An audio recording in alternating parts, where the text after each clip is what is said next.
morning. It's McCollum on Business. I'm Stephen McCollum, and for the next 30 minutes or so, I'm going to get you updated on what's happening around the business world. Lots of big things happening between Canada here and the United States. Bitcoin making some bigger moves here as well. We have all of that coming your way here. We got the Market Watch, stocks we're paying attention to, local and national stories that you need to know as well. And let's get into it with that Market Watch. And here, about 30 minutes into the trading day, everything is higher. Well, yields have fallen. All the Treasury yields are down here today. Chip makers up. We'll talk about those here in just a few minutes. So overall, a good day on the market, except for the Dow Jones, just barely down about 7 points right now, 53,446. I will tell you this, the trend was, when I looked at it right before showtime, well, it was up. So we're right here in the even area. The S&P 500 is up 17 points right now. The Nasdaq's up 166 points, 26,148. Russell 2K's up to 2 points right now, 3,002. And then Bitcoin, well, I can tell you this, overnight it hit 81,000. It's come back down to 78,566 here today. We'll talk about that here in just a minute here when we get to the story side and just give you an update on kind of what's happening around Bitcoin. So a little bit of a fall today, but it is up huge over the last 4 days or so, trading days out there, at least business days, let's put it that way as we look at it now. So lots of news out there. China needs U.S. dollars, but they're trying to build a hedge against Washington sanctions about Iran. We'll talk about that coming up in our story side, Bitcoin as well. And stocks that we're paying attention to, well, we're going to look at those chip-making stocks out there. Now, NVIDIA does report tomorrow after the bell, Wednesday. So everybody's kind of on edge right now, kind of looking for that to come out. And we got a NVIDIA story coming your way. But Advanced Micro Devices is the first story first stock we're looking at here today. 4.63% up right now as well. For them, well, Raymond James came out and they upgraded Advanced Micro Devices. You know them as AMD if you're shopping for computers and those things. Well, they bought them to strong buy is where they moved them to. They were at outperform before they moved them to strong buy. They have a $641 price target. Well, if you look here, right, they're trading at 478%. Well, as of yesterday's close there on Monday, that would be a 40% upside from yesterday's close on AMD. Big expectations for this stock. Now, analysts for Raymond James, they actually went a step farther. They said they expect AMD is going to overtake Intel in the central processing unit market. So big expectations from Raymond James on AMD, 4.59% up for that company. With that news out there, well, let's look at Intel since we just talked about them possibly being surpassed, at least Raymond James' expectations. Well, Intel, obviously everything is kind of up because of the wording around AMD here today, but Intel's up 3.06% right now. And then NVIDIA, let's just look at them as a chip maker since all chip makers are up. And NVIDIA reports tomorrow. Like I said, big story on them coming up here with something they're doing, which will lead to additional profits.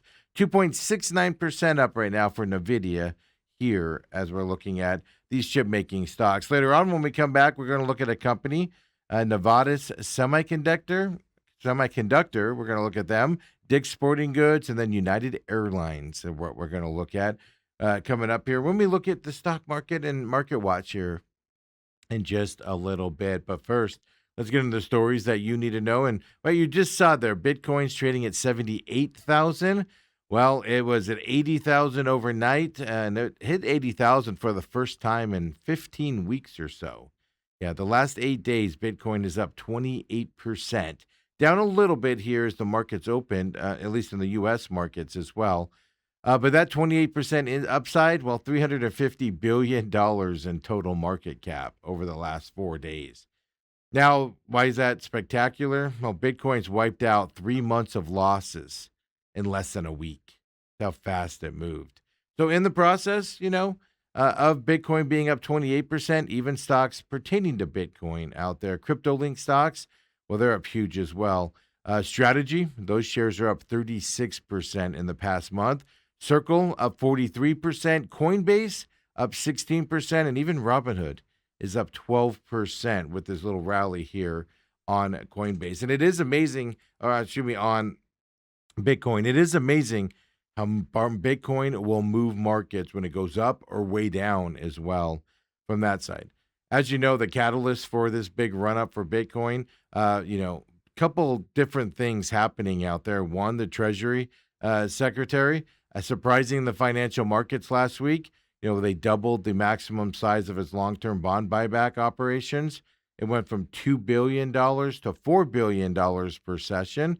What that did was that's adding liquidity into the markets. One of the things that hurt the cryptocurrencies was everybody was pulling out of the cryptocurrencies, moving into things like SpaceX with those IPOs, etc., which means there wasn't enough money to put back into the cryptocurrencies. So now you're getting the liquidity and people getting money back here to put into those.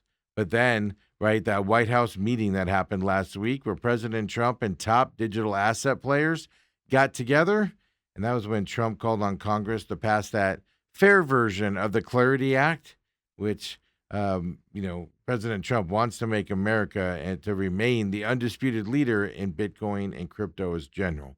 Those are the catalysts for these big run-ups on the Bitcoin side, even though a little bit of a sell-off here today. They're the 78,000 level as well. Now let's go over to the Middle East. And, yesterday, Secretary of Treasury, Scott Bessent, put the economic war and outlined what the U.S. is going to do to Iran on the economic side. Well, the Iranian economy minister came out, and they said that Iran is fully prepared, is how they phrased it, to handle the new sanctions under these economic D-Day effort that the U.S. is putting into effect.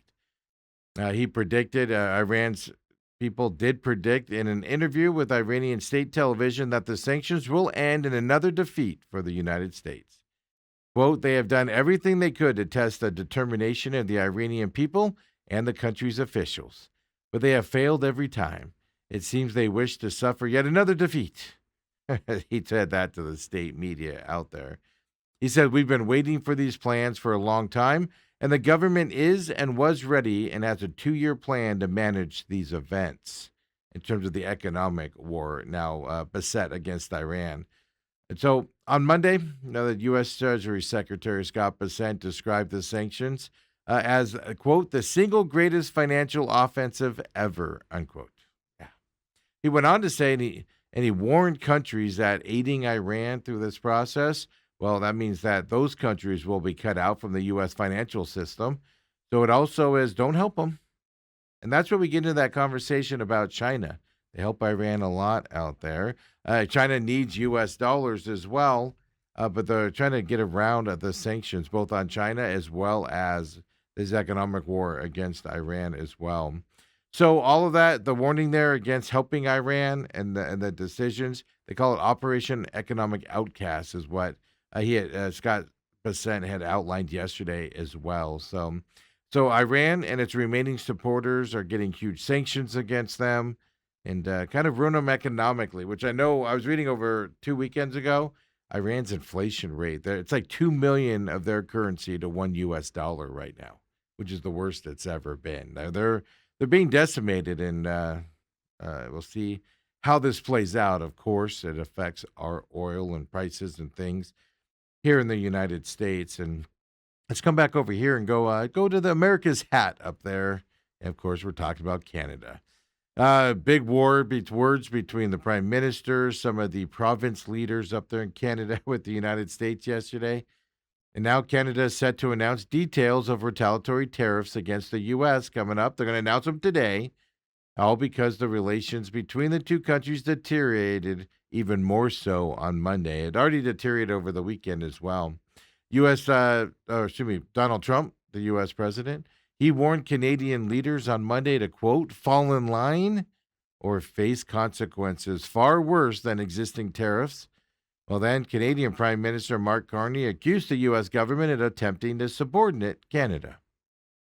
Yeah, that's the problem. Canada thinks they're an equal to the United States in this war. Now, say what you want between it, and you might be like, well, Steve, that's a stupid thing to say. They're not. They need the United States more, and it's just the leverage that the president's using out there. And I get it. You got to act tough, right, to get stuff through there. If you remember, the U.S. imposed new 50% tariffs on Canadian goods, wine, furniture, dairy products, $20 billion worth of stuff. And then Carney said the U.S. trade demands proved Washington wanted to, quote, destroy our major industries, unquote, including auto, steel, and aluminum coming down from Canada. Donald Trump also threatened new 50% tariffs on Canadian cars, trucks, auto parts, steel. He said that would rise to 50% beginning January 1st of 2027. Now, Carney did kind of try to settle it down a little bit, and he suggested that Canada was ready to find a solution to the trade war. But he went on to say only if the U.S. approached the talks between the two sovereign nations. So instead of, like I said, keeping them as a subordinate out there, meaning Canada wants to come in on equal terms with the United States, is what they're asking for there. So tit for tat trade war with Canada coming our way as well. And Canada, don't forget, 57% of their exports come to the United States. And so it's a war. It's interesting to watch be played out as well. NVIDIA, we're waiting. We looked at their stock earlier. We're waiting for their reporting tomorrow to come out after the bell. Well, they came out yesterday and they warned their customers of higher prices for servers containing AI chips. Yeah, memory costs continue to strain the marketplace and the artificial intelligence build-outs happening right now. NVIDIA told some of its biggest customers to expect price hikes of more than 15%. We got all this reporting from Bloomberg yesterday as well. So now 15%, you can say shortages all you want, but what this shows, memory chip companies have huge leverage over anybody building out anything in the AI industry because they can just give it and they have to take it. Now, NVIDIA is also pushing into AI, which is not helping the shortage out there as well. NVIDIA said it's going to spend $6 billion to license technology from a startup AI company called Poolside. They're doing that to build an open weight model, competing with the Chinese leaders, DeepSeek and Moonshot, for instance. And of course, you compete with them, but they're going to end up competing with OpenAI and Anthropic as well as they do this build out. Right? So NVIDIA is even getting into the AI stuff.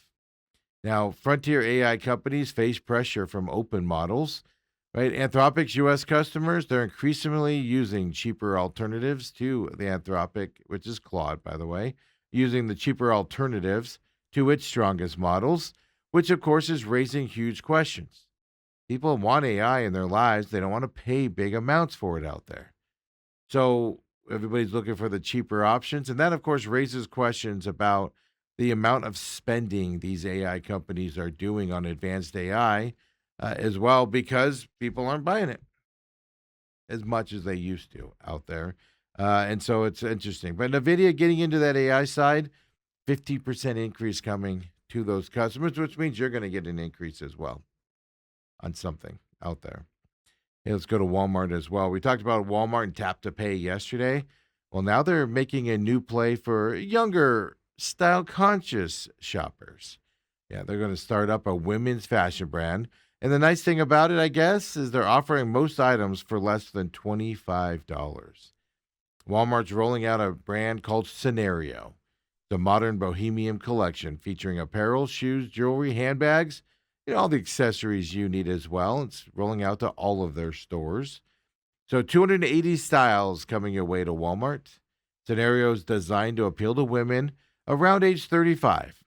Those are the group that want trendier details than Walmart's existing brands traditionally offer.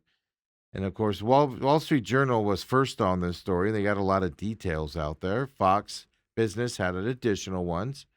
The line includes embroidered blouses, pin tuck denim shirts, and faux leather bags within it. It's a focus on natural fabrics, things like cotton. Yeah. Walmart said it developed the brand after research found nearly 1 in 5 women rank bohemian fashion. Well, that's the preferred styles for that age group. Although none of its private existing labels, they were perceived as directly catering to that look. That's why they came out with Scenario.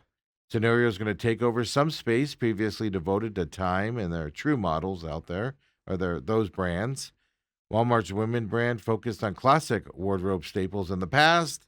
And now going bohemian style there for you age 35ers that looking for that style out there as well. So Walmart's doing a lot of stuff and keeping it cheap as well coming out. That should be rolling out here into the stores. You should be seeing it here over the next several weeks out there.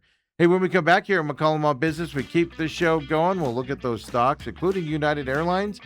I'll give you some more details on United's expansion and why they're in the news out there. Local stories coming your way as well. So come on back. It's McCollum on Business.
And we're back here, McCollum on Business Tuesday edition. Of course, you just saw there a commercial for the Real Matrix, exclusive to Rumble platform out there. Rumble.com/user/TME Media is where you can find it. You can also search the Real Matrix Angry Patriot on Rumble. It does pop up for you there. Noon on Fridays, new episodes that come your way.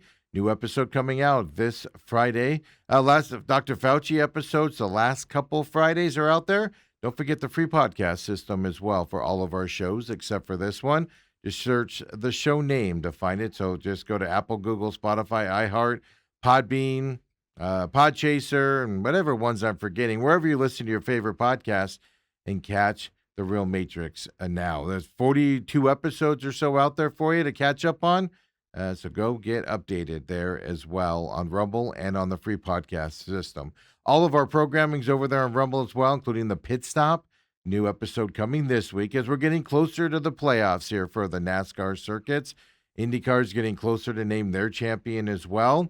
Pit Stop coming your way this week as well. It'll be on demand on Rumble, but also over here on YouTube as well, where we have our live programming on YouTube. Of course, the McCollum on Business right now live at 7 a.m. As soon as we're done here, we get it up on demand for you there as well. And then we roll right into the main event with me and 17-year NFL veteran Dale Hellestrey on Tuesdays. Bruce Cooper, the local legend broadcaster, joins us as well on Tuesdays at 9 o'clock. So make sure you come and join us live here from 8 to 10. If you can't catch us live, catch us on the free podcasting system for the main event, as well as on YouTube and Rumble on demand as well, folks. It's great to be here with you. Let's get right into that Market Watch.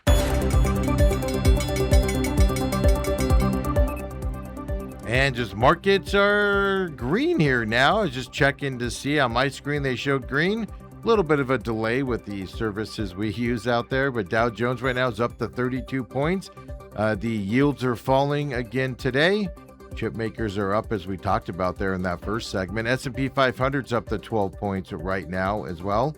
Russell 2K's up 2 points as that small cap index continues to rise. It's over 3,000 here and been trading over 3,000. And then there's Bitcoin down. Well, it's back to positive numbers today, but down. It did hit 81,000 overnight with the Asian markets. It's at 78,978 right now.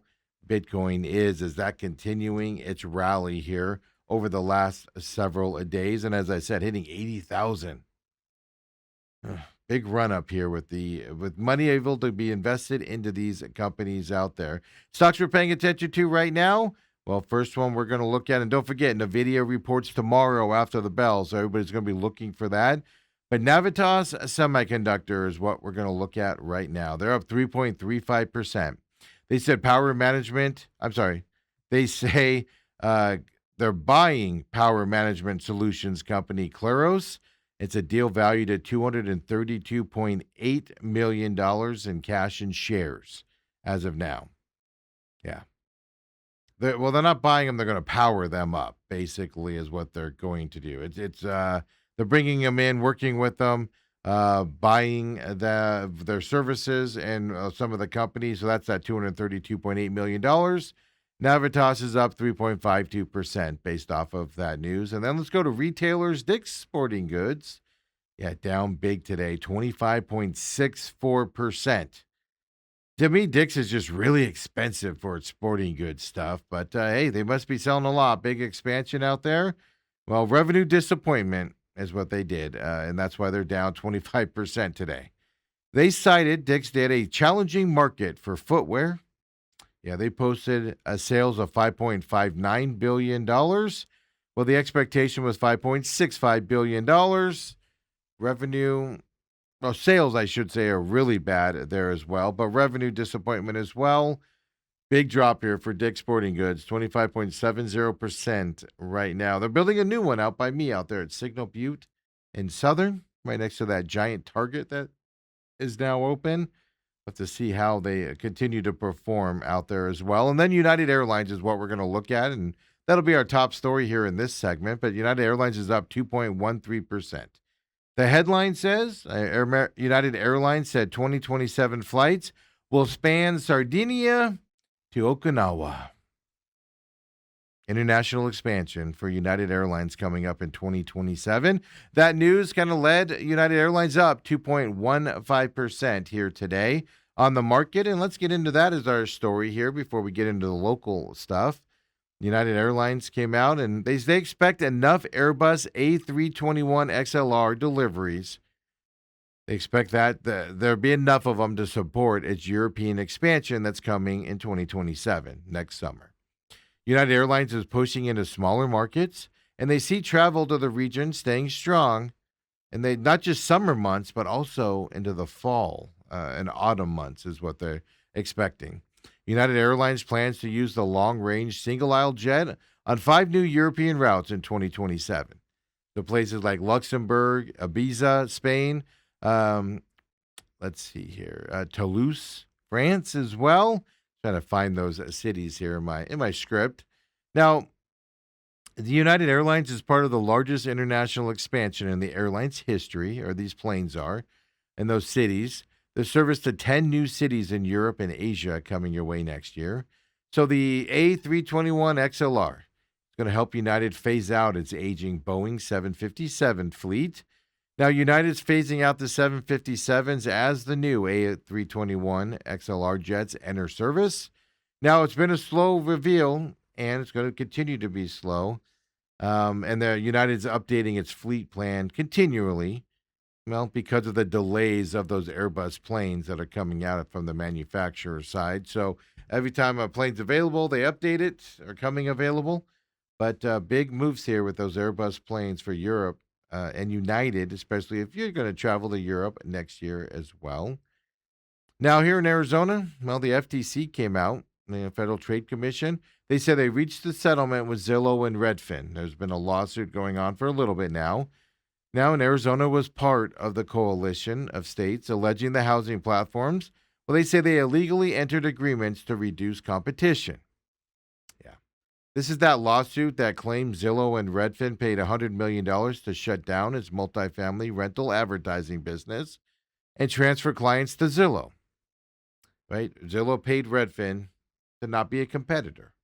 Redfin agreed to exclusively post Zillow's apartment listings on its websites in exchange of that $100 million fee.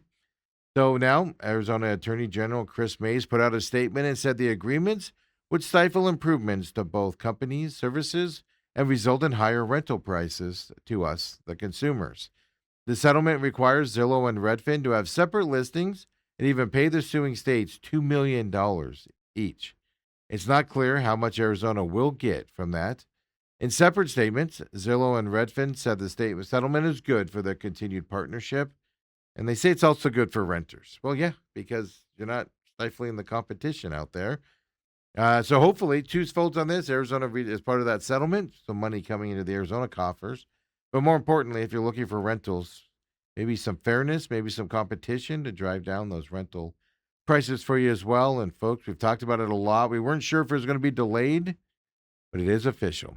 Yeah, officials on both sides of the U.S.-Mexico border. Well, they put that new cattle inspection protocols, and they showed them off yesterday. 700 animals streamed through the 30-foot border wall into Douglas, Arizona. Yep, cattle was the first time to come into the U.S. after multiple years of restrictions and no access to the U.S. side. So cattle was the first to cross the U.S.-Mexico border in more than a year. Both countries worked to control the spread of that, of course, screwworm disease. The reopening comes days after that first case of New World screwworm in the state of Sonora down there in Mexico. Now, that Sonora is south of Arizona directly, and this is where the cattle came from on Monday that crossed the border. Mexico has been in a more than a year and a half long battle with the parasite. Entered Texas earlier this summer, moved into New Mexico. Nothing here in Arizona as of yet, but the screwworm maggots burrow into the open wounds of warm-blooded animals, and they can kill the animals eventually, but more importantly, they're diseased animals at that point. Officials on both sides of the border say the recent case in Sonora, which, like I said, it's south of Arizona, but it's like 300, 400 miles south of Douglas in Arizona. Well, they say right now it's not a threat to the cattle that crossed on Monday, even though that cattle was from that area. And they did extensive protocols, safety protocols against these animals to make sure they were, free of screwworm coming across the border. Now, this is the test site down there in Douglas. If the protocol continues successfully, well, it will lead to more ports reopening along the U.S.-Mexico border. It's just the guinea pig and the testing down there right now in Douglas. So it is officially open out there. Hey, Mountain Dew fans, got something for you here. Candy brand Trolley, which is really popular out there. Well, Mountain Dew and Trolley have teamed up for the second time in as many years. New candy-inspired soda flavor coming your way. Mango Pineapple Punch. Yeah. They describe it as a bold, fizzy soda with tropical mango, pineapple, and a hint of strawberry flavors. Yeah. This is all the reporting coming out from PepsiCo. It's designed to be paired with Trolley Spice Crawlers. The soda actually features flavor notes inspired by the gummy worms themselves for a refreshing blend of spicy and sweet elements. Soda and candy at the same time. The new flavor is available in regular and zero sugar bottles. Cans of retailers. Now, beginning yesterday, October 24th, all the way until October is when it'll be available out there. Regular 20-ounce bottles are going to be available at participating Pizza Hut locations. The launch will also include a limited edition Mountain Dew and Trolley kit. Now, that'll be exclusively at Walmart availability. Each kit includes two 20-ounce bottles of the soda, one regular and one zero sugar for you to try, a 12-ounce bag of the Trolley Spicy Crawlers. So they come in a package now. You don't have to buy them individually if you don't want at Walmart. And remember last year, the two brands collaborated on a cherry lemon flavored soda. Pepsi said it became one of the fastest selling products in the Mountain Dew lineup last year. So they're continuing that trend out there. Oh, the pressure to buy the right candy for the right soda pairings. I mean, if wine and seafood and wine and steak wasn't hard enough, right, folks out there? But you Mountain Dew fans, got another things for you there. And got to tell you this, folks, and get on board with this one. Download that Wendy's app. We'll wrap up today with telling you about a Wendy's offer that if you're a nugget lover, you just cannot let it pass. So the Wendy's is dubbing this as one of the most crave-worthy deals out there. Yeah, Wendy's is saying is giving away the chance to score a 10-piece classic or spicy nugget entree for $1.99 with a purchase. So, according to Wendy's, the limited time digital offer makes enjoying a Wendy's favorite more enjoyable than ever without compromising our taste or quality. Usually, when they do deals like this, it's like a 2-pack, right? Now it's a 10-piece nugs for $1.99 on their app. They went on to say Wendy's big cravings deserve big value. And Wendy's is delivering just that with the Nuggets fans know and love. Whether it's a quick lunch, an after-school snack, game day fuel, or even late-night bite, Wendy's Nuggets are a go-to for any occasion. Yeah. So you have to get it exclusively through the Wendy's app. They're making you go on the app, folks, and download another app for your phone. But it's a $1.99 10-piece. You can either claim a 10-piece classic or spicy nugget entree with your purchase of something else. Just get a drink with it. The digital offers available at participating restaurants from yesterday till September 27th coming up. The coupon refreshes daily in the Wendy's app, so you can redeem it each day during the promotion if you'd so like. And my question is, Ethan was downloading it this morning. I don't think he'll get it. Oh, Ethan says the coupon is in there. He downloaded it right before the show because he saw it. You know, college kids. He started college yesterday and has classes today. He downloaded it and he said the coupon is in his app today. I told him he might have to wait till tomorrow. There you go, folks. $1.99 10-piece nugs with purchase of something else. Get on board on that, folks, for you as well, especially your college students. Make something simple for your parents when you're asking for money from them out there, and high school kids out there. Hey, appreciate you joining us for the McCollum on Business here on the Tuesday edition. Of course, we'll be back tomorrow, 7 a.m. as well. Autumn says, Wendy Nuggets are favorite with my kids. Of all the fast food places, Wendy's Nuggets are the best ones. I'm not going to lie to you there as well. Better than McDonald's, better than Jack in the Box, which I've had a couple lately, snaking them from somebody's lunch menu there as well. So there you go, $1.99 for the next, month through September 27th. Looks like it's going to be a hit if it's by our audience reaction to it and Ethan's audience reaction to it. We'll see you tomorrow, everybody. 7 a.m. Main event coming up next, 8 a.m. live here on YouTube. See you over there, folks.